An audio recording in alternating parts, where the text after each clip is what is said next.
What's up YouTube, it's your boy Greezy, and today we are going to go over how to play Mute guide for you in Rainbow Six Siege.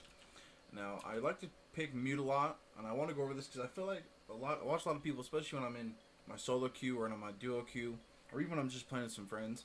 I see people pick Mute, and I feel like sometimes there could be ways they can improve on how they play him, or maybe just some other ways of trying to. So I want to go over some ways I feel are the strongest ways to use them, in ways that you see a lot of times, like if you're watching the Pro League or the Pro Division that's coming up soon here later on in June.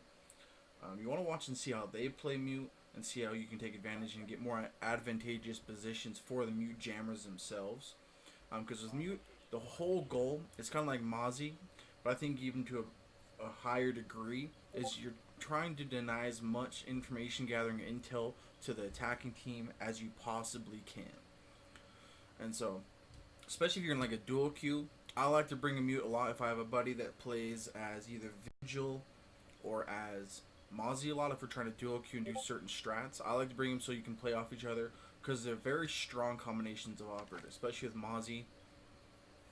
Mute and Mozzie are a very strong combination. You see a lot of times when you watch pro games or matches, they do a Mute, Mozzie, and even a Castle strat. That way they can deny as much droning and information gathering as possible. So I like to use Mute a lot in the same ways, and you want to have some good advantageous positions and putting them in the right spots. That way they can last as long as possible, if not the whole round, instead of putting them somewhere that can easily be shot out, or if they maybe have a spot, they have a Twitch drone that can see it really easy. You want to put it in a place that can help slow it down as much as possible. And then also when you play Mute, I like to see people when you play loadout, I always bring the shotgun and SMG-11 because I think this is the best loadout to have for him. And so if you do play Mute or even smoke, you want to play this combination of loadout as much as possible, because having a shotgun, you can never go wrong having a shotgun, especially that way you can create maybe a new line of sight if you need to. So say maybe they're pushing and you have your standard rotate hole. You'll see a lot of times people play rotate right over here. That way you can go right through the sights easy. Let's say you have that set up, or maybe they have one in the middle, and you want to try and be able to help deny plant over there.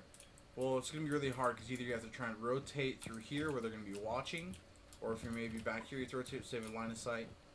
So with having the shotgun, you can easily just pop a hole, and then you can help deny the plant. That's going to be a very common spot right there. They plant. That's going to kill them every time, where that was. And if you need to maybe throw it further, you always can get a better angle. But it helps to be able to create lines of sight like that. And if it just rotates, that way you can do a lot of the sight setup. Because a lot of times you'll see, especially when you solo queue, you may not have the most coordinated or maybe the most knowledgeable team you play with. Especially if you're watching some of the streamers right now that I watch, they're in like the higher plats. They still complain about people not having the total knowledge or setup appropriately for the site. So bringing Mute and this loadout for him is always helpful, because you can always be the one to help set up sight. So maybe if you need to put a rotate like I did there, or if maybe you need to put lines of sight, or say if you're on a site where you need to put footholes, or want to be able to watch a certain angle that isn't boarded up, you want to make sure you can see if someone comes. You can just put holes at the bottom, and then you can watch for footholes and see where someone's coming and pushing. So it always helps to have this loadout so you can do that. When you set up with a Mute jammer, you always want to put it so doorways are always a good place to put them, especially even if they're near a drone hole. You want to put them, but you don't want to put it right in the middle of the doorway so it can easily be shot out, because you see how big the area of effect is. I can literally put it right here on this side, that far away, and it's going to cover this entire doorway so they can't drone through it. Like you see, I can get in right to here, and that affects right here. So there's no way a drone is going to sneak by this area. And it's right out of the way, so it's hard to see to get a shot on unless they're really up close. And if they're this close, they're more than likely going to be getting shot. Especially if they came pushing from over here. They have no way of getting rid of it, and they have to swing all the way around to get that shot. Same thing if they're pushing up right here to try and get to it. You're probably going to have someone watching that, and they're going to get that shot on you. And you could even maybe put it a little bit closer to the wall, and then it's almost impossible to see as well. But you want to make sure it's out of the way so a little bit shows as possible. That way they have to put themselves in a position that is dangerous for them, or in a spot that's not the most advantageous for them to get rid of it if they are trying to do that. Because if they're going to do that, you're more than likely going to have someone that is playing over on this pool table a lot of times. And then that's a very easy angle right there. And even if they do that, you're more than likely going to have someone that's probably playing back here on 90 on this site as well. They can be playing over here. So if they try to push up the hall, they're not going to get there to get that drone.